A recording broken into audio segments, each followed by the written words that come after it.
Hello guys, welcome to our recipe shorts. तर आज आपण बनवूया पालक पनीरची भाजी. त्याच्यासाठी पहिल्यांदा आपण पालक स्वच्छ 2 पाण्याने धुवून घेऊ आणि एका कढईमध्ये बॉईल होण्यासाठी पालक आपण टाकून घेऊया. त्यानंतर त्यामध्ये 1 तांब्या पाणी आणि आपल्या तिखट जसं हवं आहे तशाप्रमाणे मिरची आणि 10 ते 12 लसणाच्या पाकळ्या टाकून घेऊ. त्याच्यानंतर पालक पूर्णपणे शिजवून घ्यायचा आणि शिजवताना त्यामध्ये आपल्याला हवे तेवढे आपण काजू टाकून घेऊया. त्याच्यामुळे भाजीला कन्सिस्टन्सी छान येते.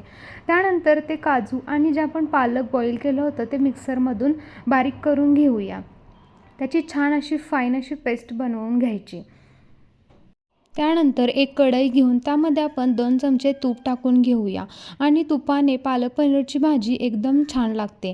आणि त्या तूप गरम झाल्यानंतर त्यामध्ये आपण पालक आणि काजूची जी पेस्ट केली होती ती टाकून घेऊया. त्याच्यानंतर त्या पेस्टमध्ये आपण पनीरचे छोटे छोटे क्यूब केलेले असतात ते टाकून घेऊया. त्याच्यानंतर ती भाजी आपण 5 ते 10 मिनिट छान उकळून घेऊया आणि चवीनुसार मीठसुद्धा टाकून घेऊ. त्यानंतर भाजी उकळल्यानंतर आपली भाजी रेडी आहे. ह्या भाजीला खूप काही वेळ लागत नाही, पटकन भाजी रेडी होते.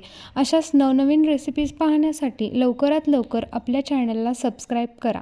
थँक्यू.